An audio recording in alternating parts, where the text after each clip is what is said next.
On कर दीजिए।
नमस्कार दोस्तों, मैं ब्रजेश कुमार।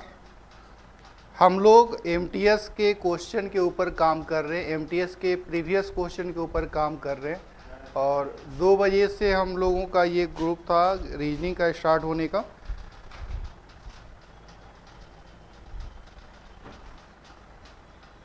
तो रीजनिंग के प्रीवियस के क्वेश्चंस को हम लोग देखेंगे और यहाँ पे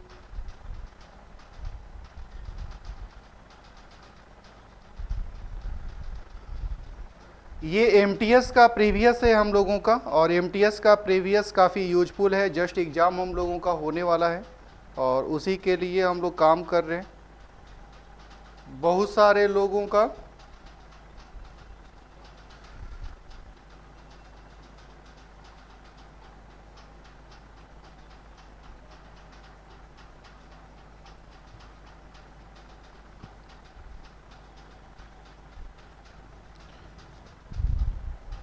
तो चलिए हम लोग इस क्वेश्चन को देखते हैं। एसएससी के क्वेश्चन, एमटीएस का क्वेश्चन। पहला क्वेश्चन हम लोगों के सामने इसी रूप में है। ये सिलोजिज्म का क्वेश्चन है और ये काफ़ी आसान क्वेश्चन होता है। मैंने कहा था कि ऐसे क्वेश्चन को बनाना काफ़ी आसान होता है। जैसे हम लोगों का यहाँ पे दिया हुआ है कुछ कार सफ़ेद है, कुछ कार सफ़ेद है, तो ये हो गया कार और ये कुछ सफ़ेद हिस्सा हो गया। फिर हम लोगों का दे रहा है कि कुछ ताला सफ़ेद है, कुछ ताला सफ़ेद है। अब यहाँ पे हम लोगों का पहला निष्कर्ष दिया है कि सभी सफ़ेद ताले हैं, तो सफ़ेद यहाँ, ताला यहाँ, कोई भी यहाँ पे निष्कर्ष निकलेगा लेकिन सम का निकलेगा। कोई भी कार ताला नहीं है, कार यहाँ, ताला यहाँ, तो कार और ताला में कोई डायरेक्ट कनेक्शन नहीं है, तो कुछ भी कंफर्म नहीं कर सकते। सभी ताले कार हैं, सभी ताले कार है, तो ताला यहाँ, कार यहाँ, यहाँ पे नो का रिलेशन। हम लोग क्लास के अंदर पढ़े हैं कि जब 2 टर्म के बीच में कोई डायरेक्ट कनेक्शन ना हो, कोई डायरेक्ट कनेक्शन ना हो, तो वहां पे हम लोगों का कुछ भी कंफर्म नहीं होता है, या तो आइदर निकलती है या तो पॉसिबिलिटी। तो यहाँ पे कोई भी निष्कर्ष अनुकरण नहीं करता है, तो हम लोगों का आंसर हो जाएगा ये वाला ऑप्शन। ऐसे क्वेश्चंस काफ़ी आसान होते हैं हम लोगों के। अब ये क्वेश्चन है, ये क्वेश्चन हम लोगों का एनालॉजी का है और ये क्वेश्चन भी हम लोगों का काफ़ी आसान क्वेश्चन है। जैसे दिया हुआ है जी से यू, तो जी से यू होने का मतलब क्या है, 2 बढ़ गया। फिर यहाँ पे आर से यू होने का मतलब क्या है, तो 3 बढ़ गया। और फिर ई का अपोजिट वी होता है, ठीक है। तो यहाँ पे इसका अपोजिट होगा, यानी सबसे अंतिम में वाई होगा, तो ये ऑप्शन दोनों कैंसिल हो गया। अब देखना है कि भाई y यहाँ है, y यहाँ है। अब उसके बाद क्या होगा, तो इसमें 3 जोड़ना था, तो 3 जोड़ेंगे तो हम लोगों का f होगा। तो ये वाला ये ऑप्शन दिया है, तो इसको टिक कर सकते हैं। तो ऐसे करके हम लोगों का ये सेक्शन काफ़ी आसान है, आसानी से हम लोग बना सकते हैं इन क्वेश्चंस को। अब जैसे यही क्वेश्चन है, इस क्वेश्चन को देखते हैं। चलिए देखते हैं कि इस क्वेश्चन को हम लोग बना पाते हैं कि नहीं। ये कोडिंग डिकोडिंग का क्वेश्चन, और ये क्वेश्चन तो हर एग्जाम में, मतलब अभी एमटीएस के प्रत्येक सेट के अंदर हम लोगों का दिया हुआ है। और यहाँ पे लिखा हुआ है कि लाइक को हम क्या कहेंगे, तो बैग को कह रहा है, तो BAG बैग को 71 कैसे लिखा हुआ है, पहले ये सोचना होगा। तो B का अपोजिट होता है Y, तो Y का होता है 25, A का अपोजिट होता है Z का होता है 26, और T का अपोजिट होता है, G का अपोजिट होता है T, और T का कितना हो जाएगा 20। अगर इन सबको जोड़ेंगे तो 71, यानी जो लेटर दिया हुआ है उस लेटर के अपोजिट को जोड़ेंगे तो हम लोगों का ये दिया हुआ इस तरीके से। तो अब आप देख लीजिए कि अब हमसे कह रहा है कि लाइक को क्या कहेंगे, तो LIKE है हम लोगों का, तो L का अपोजिट होता है O, I का अपोजिट होता है R, E का अपोजिट, K का अपोजिट होता है P, और E का अपोजिट होता है V। अब इन सभी को अगर हम लोग जोड़ लें तो हम लोगों का आंसर हो जाएगा 71। तो इस तरह से हो जाएगा, ठीक है। अब उसके बाद जोड़ के देख लेंगे कितना आएगा, कुछ ना कुछ आएगा। अब ये क्वेश्चन हम लोगों का लिखा हुआ है इस तरीके से। क्या हम में से कोई है जो इस क्वेश्चन को बना सकते हैं? क्या हम लोगों के बीच में से कोई मौजूद हैं जो इस क्वेश्चन को बना सकते हैं, इसका आंसर कर सकते हैं? तो ये क्वेश्चन हम लोगों का लिख रहा है PAINTS। तो देखिए P का अपोजिट होता है K, A का अपोजिट होता है Z, I का अपोजिट होता है R, T का अपोजिट होता है G, ऐसे करके। तो कह रहा है कि हंटर का क्या होगा, तो हंटर का हम लोगों से पूछ रहा है, तो अपोजिट लिखना है। कैसे अपोजिट लिखना है, तो सबसे जो अंतिम में उसका अपोजिट पहले आएगा, तो सबसे अंतिम में एस आएगा, तो एस हम लोगों का सबसे अंतिम में है, तो ये वाला ऑप्शन गलत हो गया। उसके बाद हम लोगों का यू का एफ होगा, तो एफ कहाँ कहाँ है, तो एफ यहाँ है और यहाँ है, यानी ये ऑप्शन भी चला गया। उसके बाद हम लोगों का सबसे शुरू में आई होता और उसके बाद वी होता, तो आई और भी शुरू में होना चाहिए, तो आई और भी यहाँ है, यहाँ नहीं है, तो ये ऑप्शन गलत हो गया। यानी ऐसे क्वेश्चंस को हमेशा देखना है कि बना तो सब सकते हैं हम लोग, लेकिन आपको देखना है कि हम जल्दी कैसे बना सकते हैं, उसको केयर करना है। जल्दी कैसे बनेगा इस पे सोचना है। जल्दी कैसे सोचना है, ये कैसे होगा, तो आपको देखना है ऑप्शन में अंतर कहाँ कहाँ है। सबसे पहले अंतिम में ही ऑप्शन है, शुरू में यहाँ पे दिया हुआ, इस तरीके से कर करके हम लोग उसको डिफाइन करते हैं, ठीक है। अब जैसे ये क्वेश्चन हम लोगों के पास है, देखते हैं कितने लोग इस क्वेश्चन को बना पाते हैं। ये तो बहुत ही आसान क्वेश्चन हो गया, इसमें तो ज्यादा कैलकुलेशन ही नहीं है हम लोगों का। इसमें 4 गो स्क्वायर है, इसमें 6 गो है, इसमें 8 गो है, इसमें 4 और 6 10 गो है। तो यहाँ से 4 से 6 2 2 बढ़ रहा है ना, तो आगे कितना होना चाहिए हम लोगों का, 12 होना चाहिए। तो 12 होना चाहिए, तो 12 किस ऑप्शन में दिया है, तो अकेले इसी ऑप्शन में दिया है, तो इस ऑप्शन को हम टिक कर सकते हैं आसानी से। अब आप देख लीजिए कि अगर ये क्वेश्चन है, तो ऐसा तो मैंने कहा है कि जो क्वेश्चन ये है हम लोगों का, तो ऐसे क्वेश्चन का कोई प्रॉपर टेक्निक नहीं होता कि भाई मैं ये क्वेश्चन को आया सामने और मैं कोई टेक्निक लगा के सोल्व कर दूं। ऐसे क्वेश्चंस को ऑप्शन के थ्रू ही हम लोगों को बनाना होता है, ऑप्शन के थ्रू ही बना पाएंगे। और ये सारा का सारा एसएससी के एमटीएस का प्रीवियस है, किसी ने पिछले साल का पूछा हुआ क्वेश्चन है। तो मैंने कहा कि अगर इस क्वेश्चन में कह रहा है कि कौन से दो चिन्हों को आपस में बदलें तो ये इक्वेशन ठीक हो जाएगा, तो मैंने कहा कि ऐसे क्वेश्चन को चेक करने के लिए हम लोगों के पास कोई विशेष आधार नहीं है। एक एक क्वेश्चन हम लोगों को चेक, एक एक ऑप्शन हम लोग को चेक करना होता है और देखना होता है कि कौन सा ऑप्शन है। तो मैंने ये भी कहा था कि जनरली हम लोगों का जो पहला और अंतिम होता है ना, उसको आप शुरुआत में नहीं चेक करिए, क्योंकि चेक तो सब ऑप्शन करना पड़ेगा, ये श्योर है, लेकिन शुरुआत में पहला और अंतिम नहीं करेंगे हम लोग, दूसरा और तीसरा से शुरू करेंगे। तो अगर दूसरा और तीसरा से हम शुरू करेंगे तो यहां पे दिया है 4 और 3। इसका मतलब है कि जो 4 है उसके जगह पे 3 हो जाएगा, 3 है उसके जगह पे 4 हो जाएगा, बाकी कोई चेंजिंग नहीं है।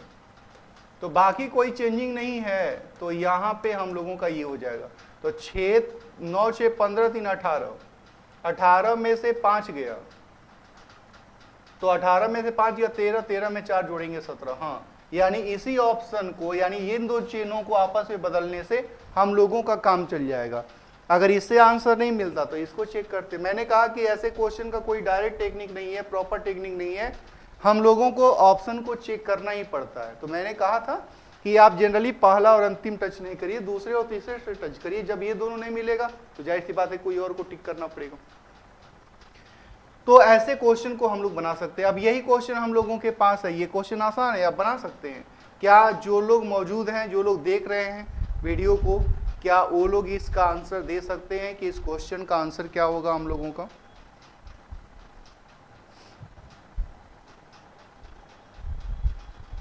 चलिए मैं देखना चाहता हूं कि कितने लोग हैं जो मुझे इस क्वेश्चन का आंसर दे सकते हैं। बिल्कुल सही आंसर। तो ब्रदर यहां पे क्या हो रहा है कि ये एस है, एस से डब्लू हो गया, तो एस से डब्लू हो गया मतलब कि 4 बढ़ गया, फिर टी से एक्स हो गया मतलब 4 बढ़ गया, फिर बी से जेड हो गया 4 बढ़ गया। सबके अंदर 4 4 बढ़ा हुआ है, और जो अंक दिया हुआ है उसके अंदर भी 4 बढ़ा हुआ है, ठीक है ना। तो आप देखिए इतना तो श्योर हो गया कि 10 में 4 जोड़ेंगे तो संख्या की जगह पे 14 होना चाहिए, तो ये दोनों ऑप्शन गलत हो गया।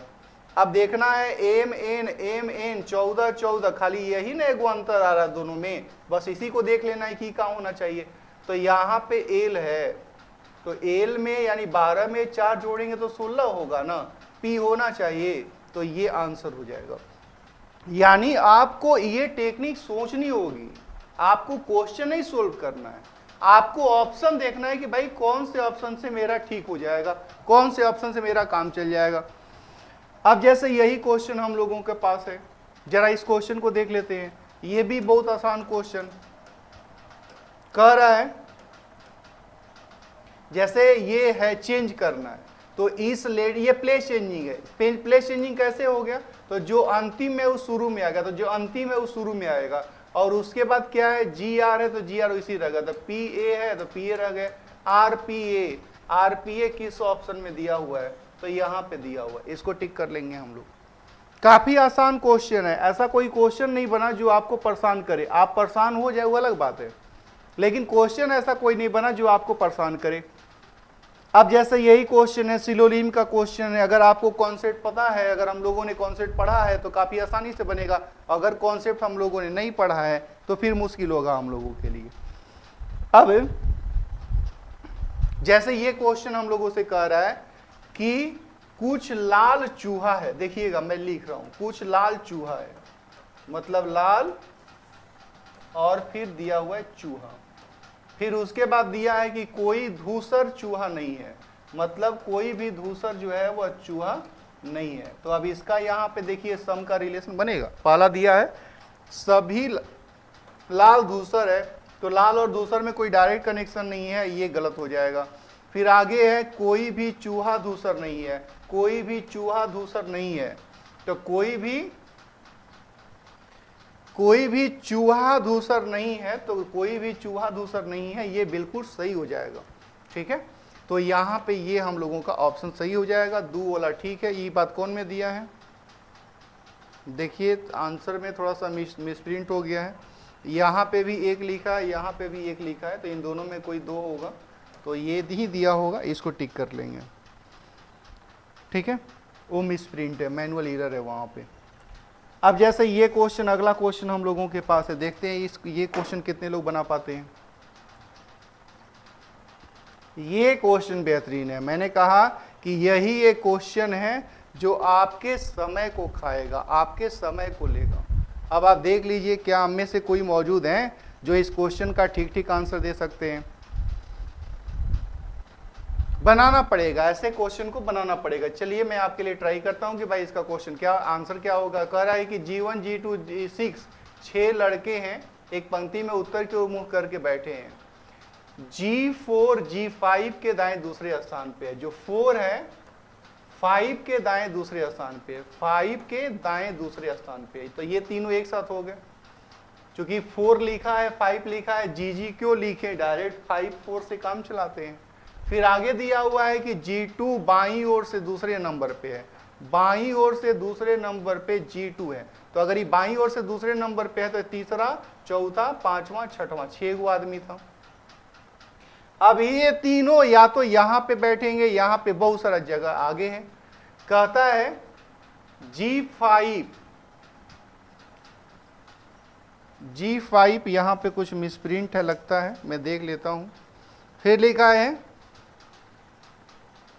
G2 बाईं और दूसरा है G5 का, ये थोड़ा सा मिसप्रिंट हुआ यहां पे। ये जो है ना कि G2 बाईं और दूसरा है G5 का, G5 के बाईं और दूसरा है G2। फिर आगे दिया हुआ है हम लोगों का कि G3 G2 के ठीक दाएं है, G2 जो है G3 के ठीक बाएं है। तो 3 यहां बैठेगा तभी ना इसके बाएं होगा। फिर कहता है कि जो G6 है वह G3 के दाएं दूसरे स्थान पे, 3 के दाएं दूसरे स्थान पे 6 है। तो कुल मिला के 6 लोग थे जिसमें 5 लोग आ गया है। अब देखिए इस पे हम लोगों का एक नाम छूट गया 1 के बारे में। तो 1 का इंफॉर्मेशन के बारे में हम लोगों का क्या है, 1 के इंफॉर्मेशन के बारे में हम लोगों को देखना होगा कि यहाँ पे क्या है। तो 1 का इंफॉर्मेशन हम लोगों का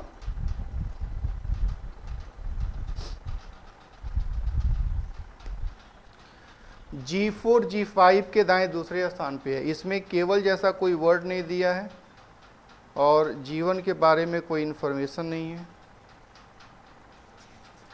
अच्छा ठीक है, इसको मैं देखता हूं इसमें क्या एरर है। G4 G5 के दाएं दूसरे स्थान पे, G4 G5 के दाएं दूसरे स्थान पे, 5 के दाएं दूसरे स्थान पे। G2 बाईं ओर से दूसरा है, G2 बाईं ओर से दूसरा है G5 का, 5 के बाएं दूसरा है। तो 5 के बाएं दूसरा है, G2 बाईं ओर से दूसरा है G5 का। फिर आगे है G3 G2 के, ओ यहाँ पे गलती हो गई, G3 G2 के ठीक बाएं है। 3 यहाँ पे होता, 1 यहाँ पे होता, ये एरर हो गया। तो यहाँ पे 1 हो जाएगा। फिर हम लोगों से पूछ रहा है कि G6 के बाएं कितने लड़के हैं। तो हम लोगों का दिया हुआ है यहाँ पे तो 4 आ रहा है। मैं वापस इसको देख लेता हूं। दिया हुआ है हम लोगों का कि G4 G5 के G4 5 के दाएं दूसरा है, 5 के दाएं दूसरा 4 है। फिर आगे दिया हुआ है कि G2 बाईं ओर दूसरा है G5 का, 5 के बाएं दूसरे स्थान पे G2 है, G5 के बाएं दूसरे स्थान पे G2 है। फिर कह रहा है कि G3 G2 के ठीक बाएं है, तो ये हो गया। फिर कह रहा है कि G6 G3 के दाएं दूसरा है, 3 के दाएं दूसरा 6 है, 1 यहाँ पे दिया हुआ है, 1 यहाँ पे हो जाता है। कह रहा है कि 6 के बाएं कितने लोग हैं, तो 6 के बाएं 2 लोग हैं। पढ़ने में एरर हुआ, इसको हम लोग बना सकते हैं। ये क्वेश्चन हम लोगों का मिरर इमेज पूछ रहा है, ये काफी आसान क्वेश्चन है। अब यहाँ पे अगर ये क्वेश्चन हम लोगों के लिए काफी आसान है तो क्या आप इस क्वेश्चन को बना सकते हैं? चलिए देखते हैं मिलके कि इस क्वेश्चन का आंसर क्या होगा। डायरेक्ट कह रहा है कि भैया ए और बी है, ये मिरर लगा दिया, मिरर के बाद ये क्या बनेगा। तो मैंने कहा था कि जब मिरर इमेज की बात हो तो चेंजिंग क्या होता है, तो लेफ्ट और राइट आपस में चेंज होते हैं, लेफ्ट और राइट आपस में चेंज होते हैं। तो अब आप देख लीजिए कि ये जो स्क्वायर डार्क किया हुआ है वो राइट साइड में है, तो ये डार्क किया हुआ स्क्वायर लेफ्ट साइड में होना चाहिए। तो ये गलत हो गया, ये गलत हो गया, ये गलत हो गया। बस ए को दिया है, बस इसको टिक कर लेना है। आपको पूरा कभी नहीं देखना है। मैंने क्लास में भी बात बोली है कि जब भी मिरर इमेज का क्वेश्चन आए, वाटर इमेज का क्वेश्चन आए, तो पूरे फिगर को एक साथ कभी नहीं देखना है। जब भी देखना है छोटे छोटे टुकड़ों में देखना है। काम करने का भी वही प्रोसेस है। एक बार में बड़ा काम हो करेंगे आसान नहीं होगा, छोटे छोटे टुकड़ों में करते हो काम काफी आसान होगा। तो ये हम लोगों का आंसर हो जाएगा। अब मान लीजिए कि ये क्वेश्चन हम लोगों के सामने अगर इस रूप में है तो इस क्वेश्चन का आंसर क्या देंगे? मैं आपके आंसर का वेट करता हूं, क्या हम में से कोई है जो इस क्वेश्चन का ठीक ठीक आंसर दे सकता है? मैं देखना चाहता हूं कि हम में से कितने लोग हैं जो इस क्वेश्चन का ठीक ठीक आंसर दे सकते हैं। प्रियांशु, नीतू, रविंद्र, सतेंद्र, देखना चाहते हैं कि हम में से कितने लोग मौजूद हैं जो इस क्वेश्चन का ठीक ठीक आंसर दे सकते हैं। तो क्वेश्चन तो काफ़ी आसान है। क्या भाई? ये 23 है और 23 का स्क्वायर है, 26 है, 26 का स्क्वायर है, तो 24 और 24 का स्क्वायर यहाँ पे दिया है ना, तो यही वाला ऑप्शन हम लोगों का आंसर हो जाएगा। बहुत सारे लोग आंसर दे भी रहे हैं। क्या बात है ब्रदर, क्या बात है, बिल्कुल सही आंसर दे रहे हैं आप। यही तो है आपकी खूबी कि क्वेश्चन आसान हो तो जल्दी में आंसर देंगे, क्वेश्चन टफ हो तो लेट में आंसर देंगे, लेकिन आंसर देंगे जरूर। हाँ, ये वाली सही है। तो आप कर सकते हैं। अब ये क्वेश्चन देख लीजिए, ये क्वेश्चन फिर से हम लोग को आ गया, ऐसे में दिया हुआ है कि भाई ये इनकम्प्लीट फिगर है, इसको कंप्लीट करना है। मैंने कहा है कि जब भी आपको कोई परेशानी हो,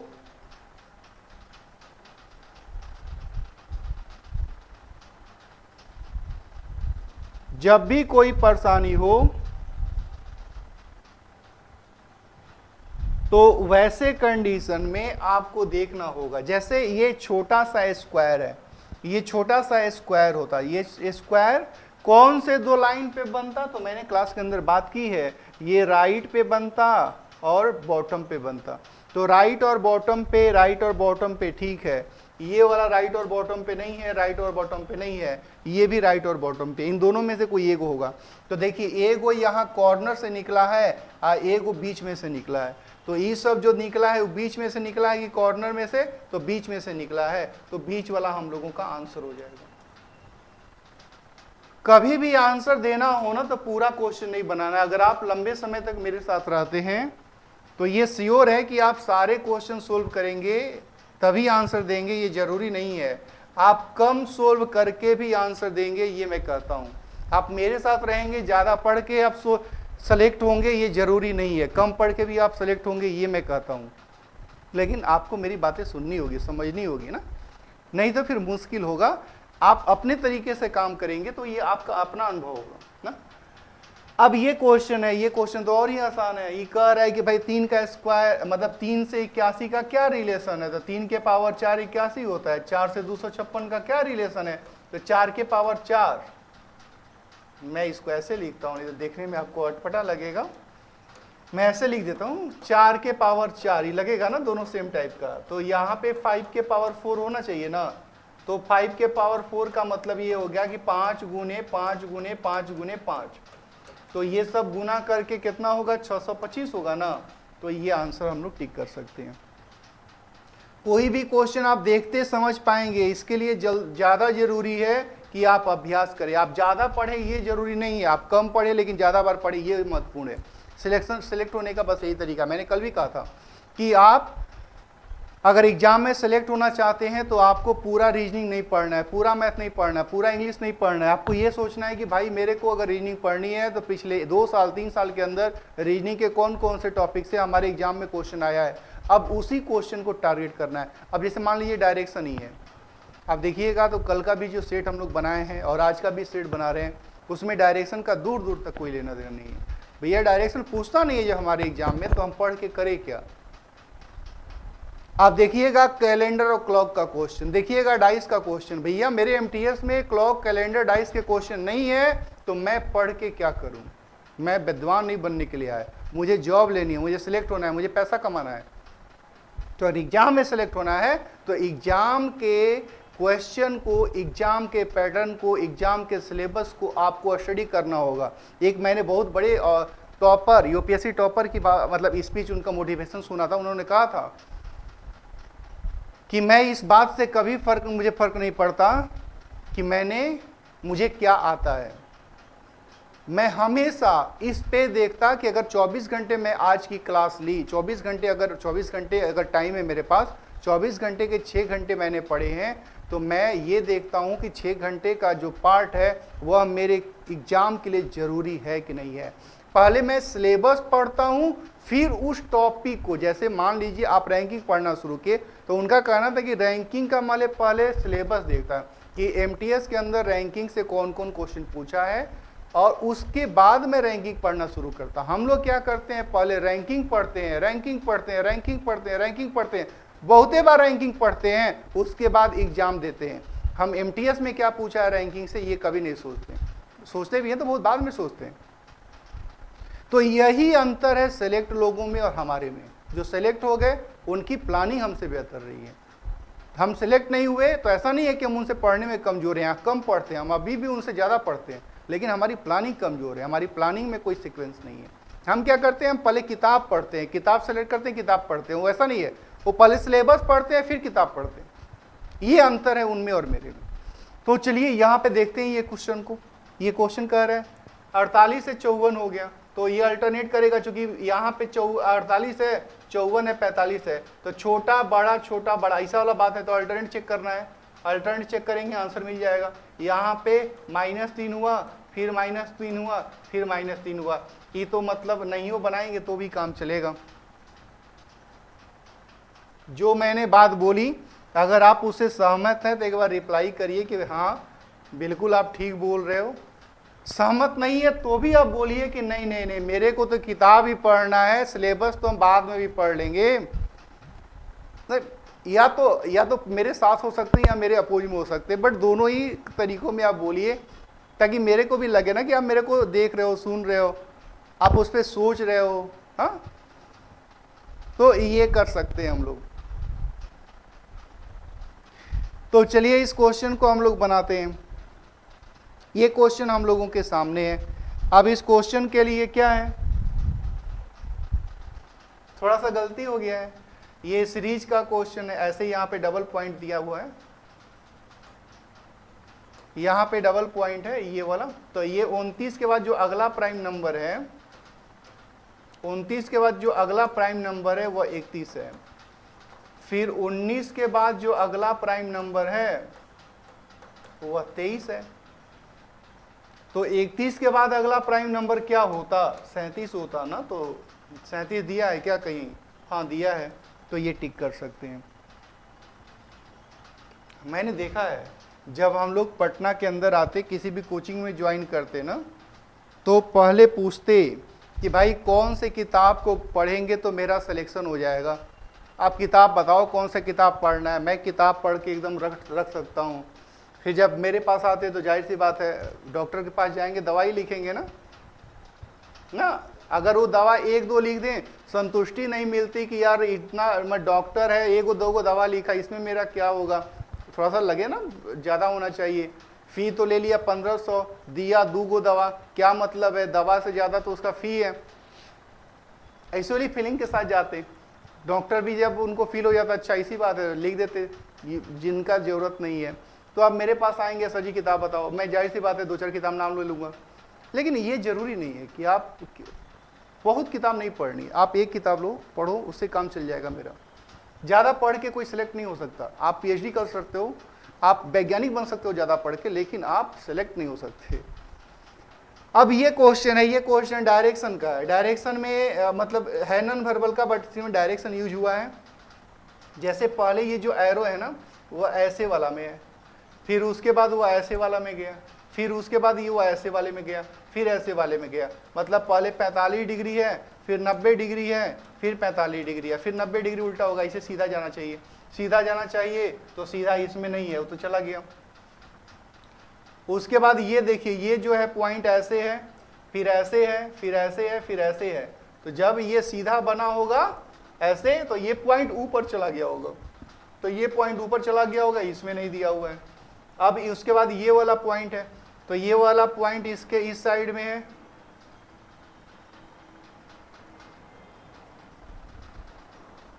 यहाँ पे ये वाला ऐसे दिया हुआ था ना, ये वाला ऐसे दिया हुआ था। तो जब ये पॉइंट आता ऊपर आता, उसके बाद इसको देख लेते हैं, इसमें क्या बात दिया हुआ है। तो ये ऊपर की ओर देख रहा है, ऊपर की ओर देख रहा है, ऊपर की ओर देख रहा है, नीचे की ओर देख रहा है। तो ये जब बना होगा तो उधर की ओर देख रहा होगा, तो उधर की ओर देख रहा होगा, बट उसके नीचे में होगा। तो ये हम लोगों का आंसर हो जाएगा। तो इस तरह से आप कोई भी क्वेश्चन है उसको आसानी से बना सकते हैं मेरे छोटे भाई। थोड़ा सा फिगर धुंधला हो गया है, मैं प्रयास करता हूँ पीडीएफ भिजवा दूँ क्वेश्चन, अभी मैं फ़ोन कर देता हूँ।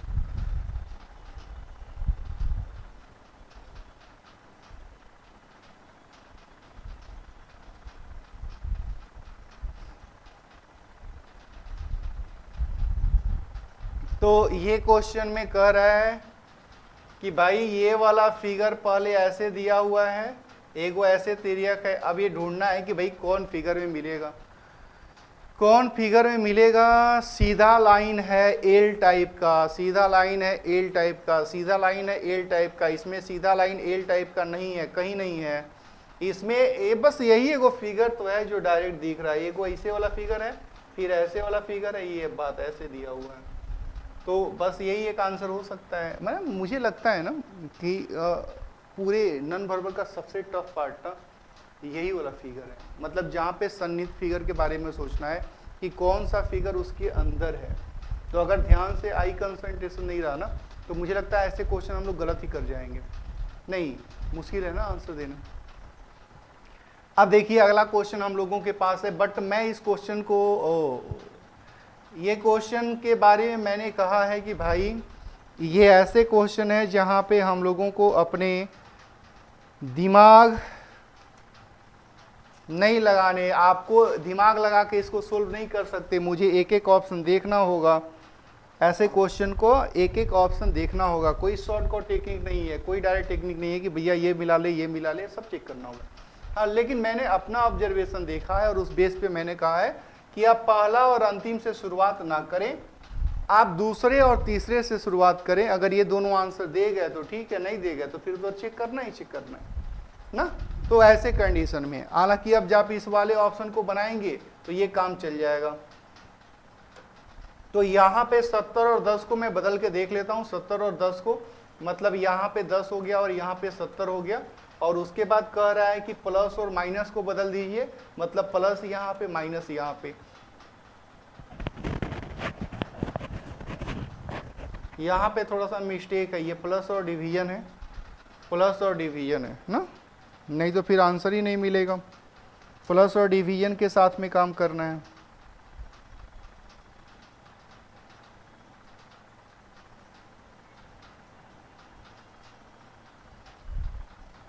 ये इससे नहीं बनेगा, इस वाले ऑप्शन से बनेगा। 70 और 48 को चेंज करने के बाद ये बनेगा ना।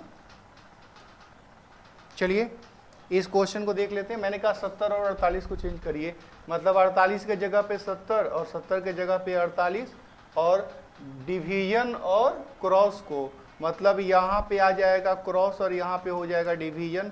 जरा करके देखते हैं ये बात ठीक बैठता है कि नहीं। -10 देख लीजिए क्या आंसर मिलेगा। 35 गुणे 4 डिवाइडेड 70 और इधर में हो जाएगा 38। तो ये 35 दुना के 70, 2 से कट जाएगा 2 बार में, 38 और 2 40। हाँ, इससे मिल जाएगा। तो ये आंसर हो जाएगा। मैं फिर से दोहरा दूं, ऐसे क्वेश्चन का कोई डायरेक्ट टेक्निक नहीं है, हमको पूरा सोल्व करना होगा, फिर देखना होगा कि कौन सा आंसर ठीक बैठ रहा है ना। अगले क्वेश्चन के लिए तो मैं आपके आंसर का ही वेट करूंगा कि भैया देखते हैं कितने लोगों का आंसर आ सकता है। मैं सबके बारे में देखना चाहता हूं कि सबके आंसर में से किसके आंसर बिल्कुल सही हैं। देखते हैं, प्रियांशु, नीतू, सतेंद्र, विपुल,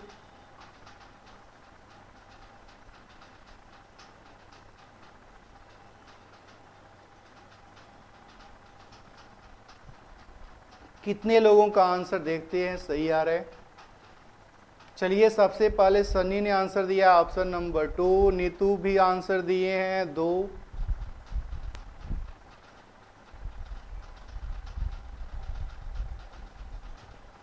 मेरे को रूल बता दीजिए कि कौन सा रूल काम कर रहा है। क्या बात है, आंसर दे दिए आप लोग, सारे लोग आंसर दिए मेरे छोटे भाई। गरीब का मसीहा का भी आंसर है, सतेंद्र का भी आंसर है, नीतू ने भी आंसर दिया है, सन्नी ने भी आंसर दिया है। मेरे छोटे भाई प्रियांशु, आपका आंसर अभी नहीं आया। देखते हैं कि कब तक आंसर हम लोगों को मिल जाते हैं। क्या बात है, +3 का रूल काम कर रहा है।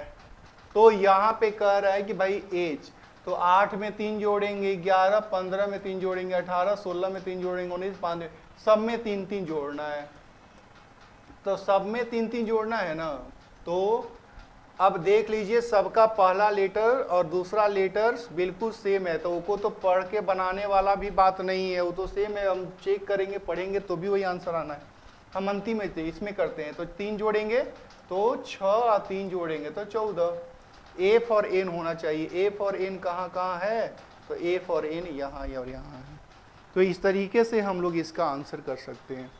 अब आप देख लीजिए हम लोगों का क्या बात है, ये तो बिल्कुल ही आसान क्वेश्चन हो गया हम लोगों के लिए। अब इस क्वेश्चन में कह रहा है कि भैया यदि उल्लू को मोर, मोर को कोयल, कोयल को कबूतर के रूप में जाना जाता है, कबूतर को गौरैया के रूप में जाता है, तो उस पक्षी का नाम क्या होगा जो अच्छा गाता है। पक्षी भी गाता है, क्या बात करते हैं, मुझे लगा सिंगर ही गाते हैं, हम भी लोग गाते पीते हैं, तो पक्षी भी डांस करते हैं नहीं। तो कौन पक्षी गाता है, तो इसमें कौन है जो गाता है, कोयल या मोर। मोर तो नाचता है ना, कोयल नाचता, 3 होगा आंसर। तो सबसे कोयल, कोयल को लोग जानते हैं, कोयल को आवाज के रूप में ही जानते हैं लोग कि कोयल की तरह उनकी आवाज है। कोयल का मतलब बहुत सुरीला आवाज है, कोयल का आवाज सुरीला होता है, शायद आपने सुना होगा, मैंने सुना नहीं है, मैंने मोबाइल पे सुना, लाइव पे भी सुना नहीं है। तो कोयल, तो कोयल को किस रूप में जानते हैं, कबूतर, तो कबूतर का आंसर क्या हो जाएगा, नहीं कोयल यहां नहीं दे सकते, कोयल को कबूतर के रूप में जानते तो कबूतर आंसर होगा ना, सही है ना। हाँ, अब यही क्वेश्चन देख लेते हैं। हाँ ये क्वेश्चन मजेदार है, क्या हमें से कोई है जो ये क्वेश्चन का आंसर दे सकता है, ये मजेदार क्वेश्चन है। क्या बात है, इस क्वेश्चन का आंसर दे सकते हैं। तो मैं बना देता हूं, थोड़ा सा क्वेश्चन लंबा है, पढ़ना पड़ेगा। कह रहा है 6 व्यक्ति हैं, एक सीधी पंक्ति में उत्तर की ओर मुंह करके बैठे हैं। कह रहा है कि अमित और अक्षय, मतलब 6 गो है ना, 1 गो 2 गो 3 गो 4 गो 5 गो 6 गो। कह रहा है कि अक्षय और अमित किसी भी सिरे पे नहीं बैठेंगे, मतलब जो अमित और अक्षय हैं वह यहां पे नहीं बैठ सकते।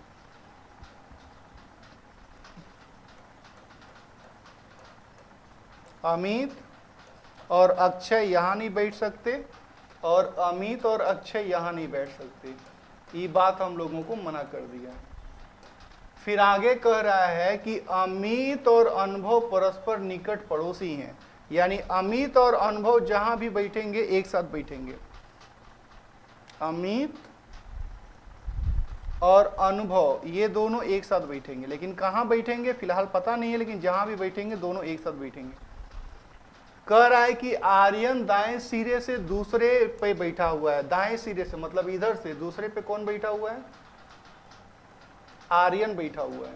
फिर आगे है अनुभव और आशीष के बीच में केवल अक्षय बैठा हुआ है। अनुभव और आशीष के बीच में केवल, तो अमित को अगर यहां रखेंगे ना और अनुभव को यहां रखेंगे तो इतना कंफर्म हो गया कि अनुभव और आशीष के बीच में कौन बैठेगा, अक्षय बैठेगा, ठीक है। लेकिन इन दोनों का जगह आपस में चेंज हो सकता है।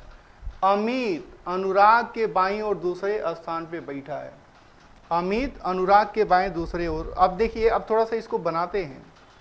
इतना तो कंफर्म हो गया कि ये जो तीनों व्यक्ति है, और अमित को अंतिम में नहीं रख सकते। अमित को अंतिम में, अगर इन तीनों को हम लोग यहाँ पे रखने का प्रयास करेंगे, क्योंकि ये तीनों एक साथ हैं, यहाँ रखने का प्रयास करेंगे तो अक्षय, उसके बाद अमित जो बचेगा उसको यहाँ या यहाँ रखना पड़ेगा। तो इतना कंफर्म हो गया कि भैया अमित को तो यहीं रखना पड़ेगा, उसके अलावा उसका कोई जगह नहीं हो सकता। अब देखिए, अमित और अनुभव एक दूसरे के आमने सामने, मतलब पड़ोसी बैठे थे, तो अभिनव को यहाँ बैठाते हैं, अनुभव को, क्योंकि ये दोनों तो पड़ोसी है ना बैठे थे। उसके बाद यहाँ पे हो जाएगा आशीष, और यहाँ पे हो जाएगा अक्षय, और एक वो नाम बच गया, वो कौन है, अनुराग, तो अनुराग यहाँ पे हो जाएगा। तो हमसे कह रहा है कि अनुराग और अमित के बीच में कौन बैठा, तो इन दोनों के बीच में कौन बैठा है, आर्यन बैठा है। कितने लोगों का आंसर ये वाला ठीक बैठा है? सत्येंद्र मेरे छोटे भाई बिल्कुल आप भी हैं। मैं देखना चाहता हूं कि इस क्वेश्चन का आंसर कौन कौन दिए हैं। तो इसका आंसर प्रिंस ने आंसर दिया था, नीतू ने आंसर 2 दिया था, नीतीश यादव ने आंसर 4 दिया था। 4 तो होगा नहीं, अनुभव तो कभी नहीं आवेगा। इस क्वेश्चन का आंसर हम लोगों का ये होगा ना। इतना देर के क्वेश्चन में एक ही क्वेश्चन था, ये भी उतना टफ नहीं है, मतलब एमटीएस के हिसाब से ठीक है, बट आपके हिसाब से ये भी कमजोर क्वेश्चन ही, आपके हिसाब से ये क्वेश्चन टफ नहीं है ना। अब ये क्वेश्चन को देख लेते हैं भाई, इसका को आंसर क्या हो जाएगा। तो मैं ऐसे क्वेश्चन को बनाने के लिए मैं क्वेश्चन से पहले ऑप्शन देखता हूं। तो ऑप्शन में मुझे क्या दिखेगा, तो पहला लेटर एल है, मतलब मुझे पहला लेटर नहीं चेक करना है, ठीक है। अंतिम थोड़ा सा डिफरेंट है, मुझे अंतिम ही चेक कर लेना है। तो 15 में से 2 गया, फिर 2 गया, फिर 2 गया, फिर 2 गया, जी अंतिम में होगा, जी अंतिम में होगा। तो जी तो बस यहाँ और यहाँ है, मतलब ये दोनों तो ऐसे कैंसिल हो गया। अब देखना है यहाँ पे दूसरा में क्या हो रहा है। तो यहाँ पे 18 है, 18 के बाद फिर हम लोगों का 15 है। यहाँ पे मिस प्रिंट हुआ है कुछ न कुछ ना, मिस प्रिंट हुआ है, थोड़ा सा वर्कलोड ज़्यादा है हमारे काम करने वाले लोगों पे, है ना, तो कभी कभी मिस्टेक हो जाती है। यहाँ पे क्यू है, ये वाला बात है ना, तो अब हो जाएगा आर क्यू पी ओ, तो आगे क्या होता, एन होता। तो एन हम लोगों का कौन है, यही वाला है ना, तो ये वाला ठीक बैठेगा। अब देख लीजिए अगला क्वेश्चन फिगर कंप्लीशन का है। ये भी क्वेश्चन बिल्कुल आसान है। क्या हम में से कोई है जो एक क्वेश्चन का आंसर दे सकते हैं?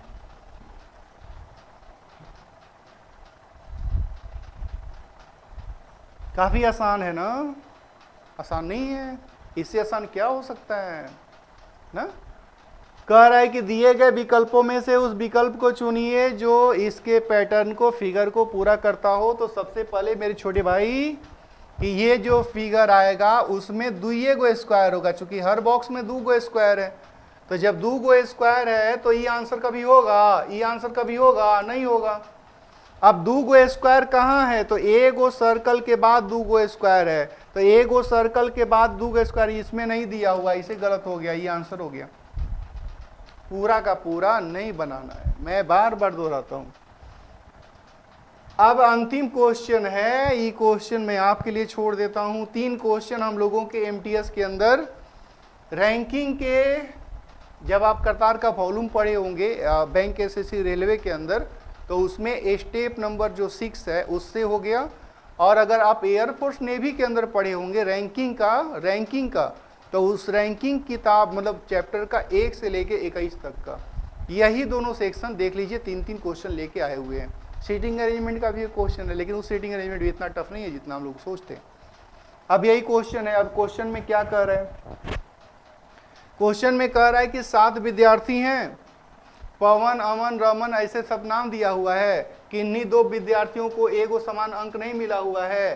तो कह रहा है कि विक्रम को पवन से अधिक अंक मिला है। मैं लिखता हूं, कह रहा है कि जो विक्रम है उस विक्रम को पंकज से अधिक अंक मिला है। फिर आगे देता है पवन से अधिक मिला है ना, विक्रम को पवन से अधिक अंक मिला है।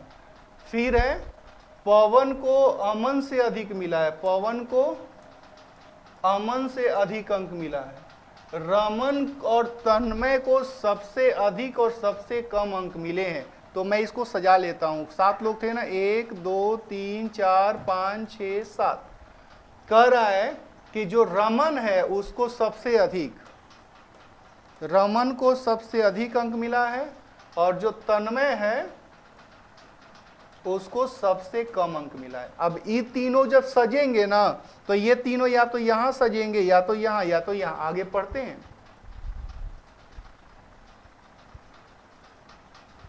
फिर आगे है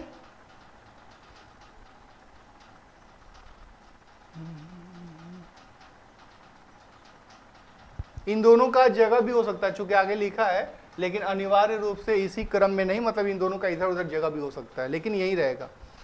उमंग को केवल मिले अंक केवल रमन को मिले अंक से कम थे, यानी उमंग को जो अंक मिला है वो केवल रमन से कम मिला है, मतलब रमन कंफर्म हो गया यही होगा, और उमंग कंफर्म हो गया यही होगा।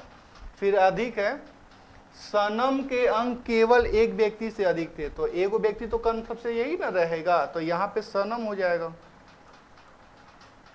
अब ये तीनों जो बीच में बच रहे थे यहाँ पे लिख देते हैं कि भैया यहाँ पे अमन होएगा, उसके बाद यहाँ पवन आवेगा, और यहाँ पे विक्रम आवेगा।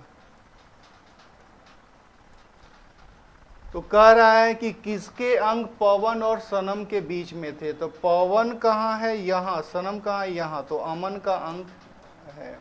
क्या शानदार आंसर दिए हैं आप लोग।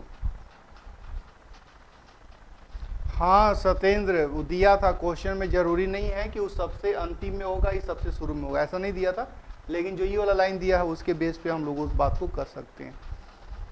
तो बिल्कुल सही आप लोगों ने आंसर दिया है मेरे छोटे भाई, आप लोगों का कहना बिल्कुल सही है।